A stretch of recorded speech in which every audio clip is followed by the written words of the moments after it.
Entendes o que estás lendo? O podcast que te leva através das páginas da Bíblia. Livro por livro. Capítulo por capítulo. Uma exposição bíblica emocionante. Aperte os cintos e embarque comigo nesta viagem.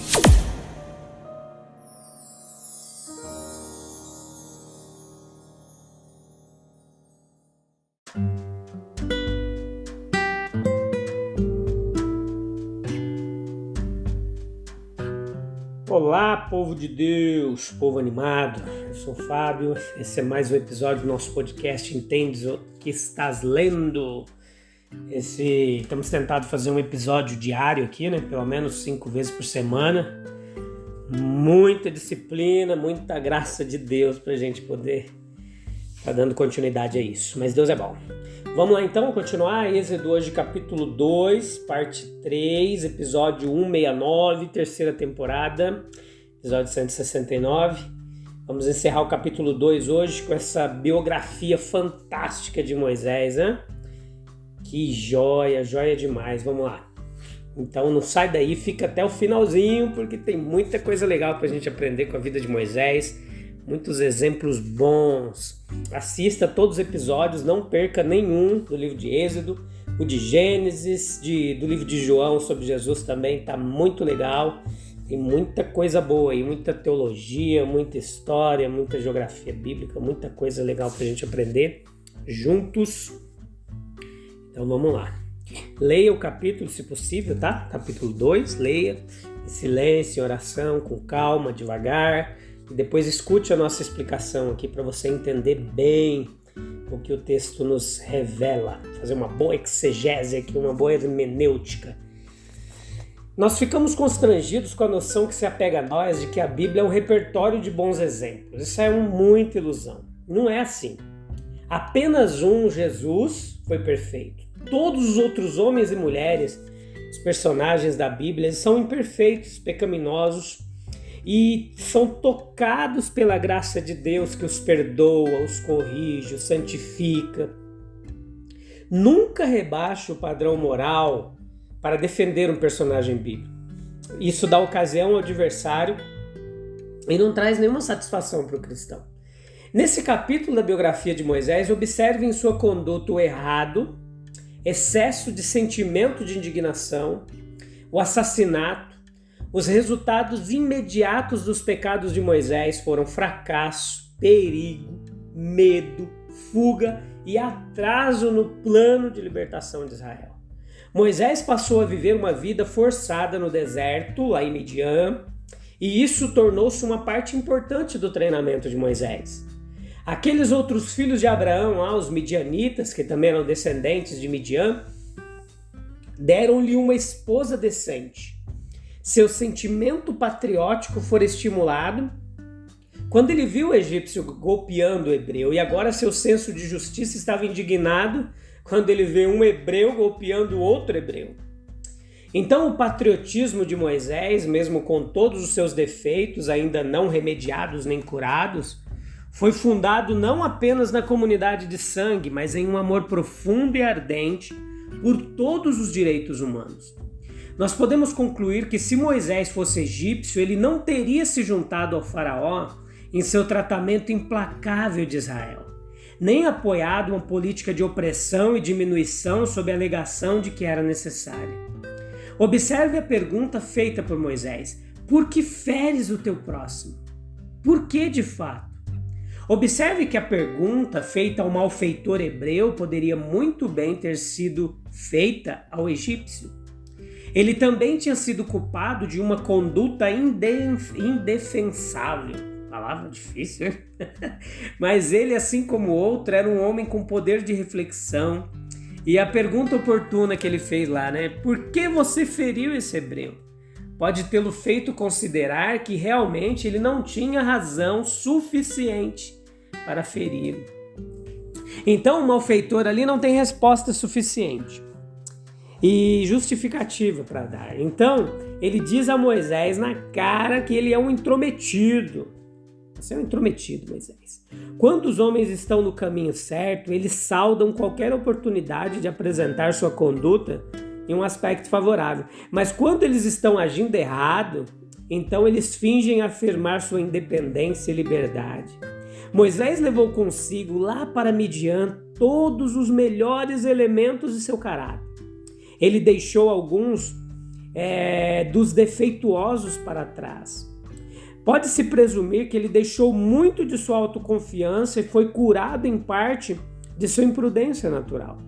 Seu crescimento posterior em mansidão quase implicaria que ele percebeu a necessidade de conter suas paixões ardentes e, como Davi, propôs em seu coração que não transgrediria. Mas ele carregava consigo toda a sua nobreza e cortesia. Isso fica muito claro quando ele defende as mulheres ali no poço, no verso 16 e 17 desse capítulo. Isso ensinou e nos ensina que a tirania tem muitas fases. E quando não pode ser resistida de uma forma, pode ser de outra. E isso ensinou também a Moisés que a gratidão não havia desaparecido da terra, porque os seus irmãos se mostraram ingratos para com ele. Corações ainda estavam por ser encontrados, sensíveis ao toque mágico da bondade, capaz de responder a ele, pronto para retribuir com amor. Pois o pequeno feito de cavalheirismo que Moisés fez ali beirando o poço o levou a resultados inesperados e bem-vindos. Preparou o caminho para a recepção hospitaleira de Moisés por Reuel, que depois virou seu sogro, e encontrou para ele um lar em Midian, deu-lhe uma esposa e forneceu-lhe uma ocupação adequada. A residência dele em Midian, ali naquela península do Sinai, ou próximo a ela, foi um momento de grandeza para Moisés, mas de muita solidão, de um lugar adequado para a educação do pensamento dele e do seu coração. Ele passou muito tempo sozinho com Deus enquanto apacentava os rebanhos do seu sogro. Muito tempo com a natureza, em seus aspectos mais terríveis, com seus próprios pensamentos. Ele provavelmente tinha poucos amigos, além de seu círculo imediato, esposa, sogro, que era sacerdote em Midian, homem piedoso, hospitaleiro, de boa índole, e a companhia das suas cunhadas. Sua vida simples e não artificial, um corretivo saudável para o luxo do Egito. Ele criava rebanhos, a vida de pastor, além de dar a ele um valioso conhecimento da topografia do deserto, que depois foi muito útil para ele, foi adequada para desenvolver nele qualidades importantes em um líder: vigilância, habilidade, cautela, autoconfiança, bravura, ternura. O redil de seguir as ovelhas para governar, ele saiu de um redil de seguir as ovelhas para governar o povo de Deus sobre Israel. Isso mostra que o caráter de Moisés, ali que ele estava disposto a se rebaixar e não rejeitou esse trabalho humilde. Aquele que tanto se humilhou foi digno de ser exaltado. Pela fidelidade no pouco, ele serviu como aprendizado para ser fiel também no muito. 40 anos era muito tempo, mas não muito para o treinamento que Deus estava dando a ele. Os personagens mais ricos em graça são os mais lentos em atingir a maturidade.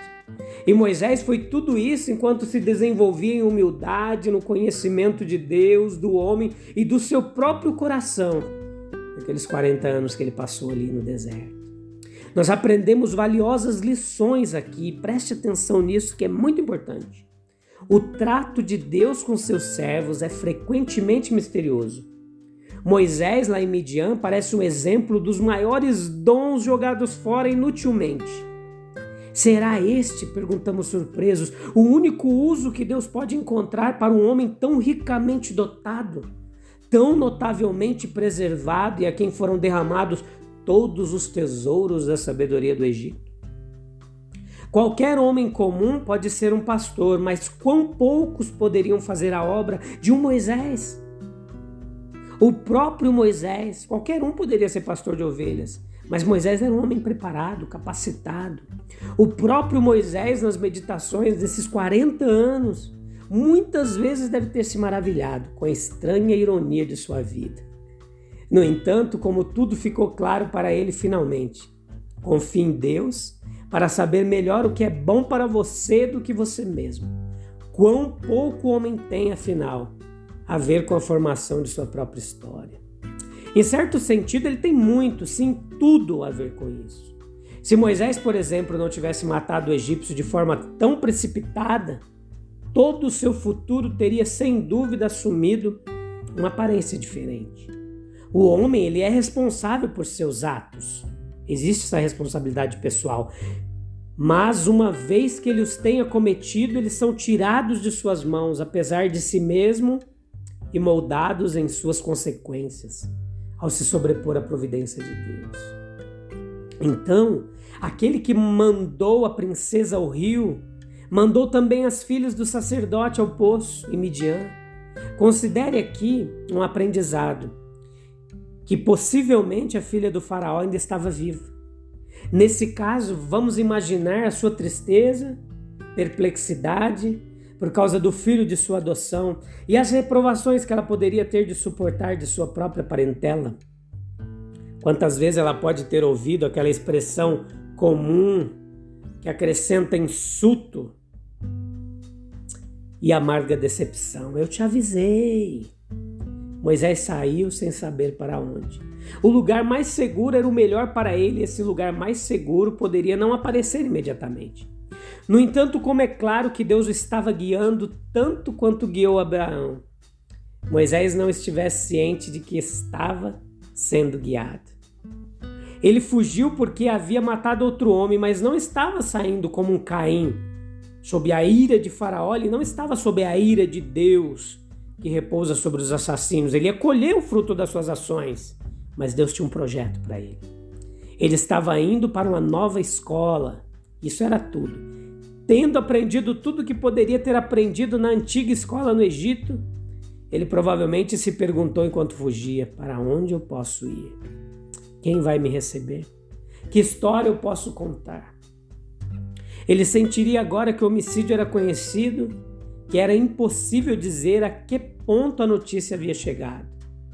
Avante ele acelerou, talvez como a maioria dos fugitivos do tipo, escondendo-se durante o dia, viajando à noite, até que finalmente chegou à terra de Midian. E lá ele concluiu a sua morada, embora possa ter sido em sua mente talvez apenas um estágio temporário, e partiria para uma morada mais distante, mais segura. Agora observe comigo, com esta nova menção do que aconteceu com ele após a sua fuga, há uma revelação imediata e posterior do seu caráter. Tudo no sentido de mostrar sua aptidão natural para a grande obra de sua vida. Ele cometeu um erro terrível, isso é inegável, em sua maneira de mostrar simpatia para com Israel e, em consequência, ele se expôs a uma rejeição humilhante, mas tudo isso não o torna nem um pouco menos disposto a defender os fracos quando chegar a ocasião. Ele era um homem sempre pronto para oportunidades de serviço, e onde quer que fosse, parecia haver algo para ele fazer. Ele fugiu de uma terra onde os fortes oprimiam os fracos e foi para outra terra onde encontrou a mesma coisa, prevalecente, e em uma de suas formas mais ofensivas, pois era a tirania de homens sobre uma mulher. O povo de Midian tinha um sacerdote que parece ter sido um homem hospitaleiro, prudente, mas havia pouca realidade religiosa entre o povo. Tão pouco respeito pelo ofício do sacerdote que esses pastores expulsaram as próprias filhas dele do poço, a quem, pelo contrário, deveriam ter ajudado de bom grado. Não foi uma desventura ocasional para as filhas, mas uma experiência regular. Versículo 18. Nenhum desses pastores talvez já tivesse matado um homem, mas apesar de tudo eles eram um bando de rudes selvagens. Moisés, por outro lado, embora tenha matado um homem, não é um mero bravo, rude, que dá pouco valor à vida humana. Ele defendeu aquelas mulheres. Beleza? Eu te espero no próximo episódio. Nós daremos início ao capítulo 3. Lá nós vamos ver o encontro de Moisés com Deus no meio da sarça ardente. A gente vai aprender muita coisa com esse encontro e como isso vai dar uma guinada na vida de Moisés, vai fazer uma transformação completa na vida dele, beleza? Deus abençoe, eu te vejo em breve. Tchau, tchau.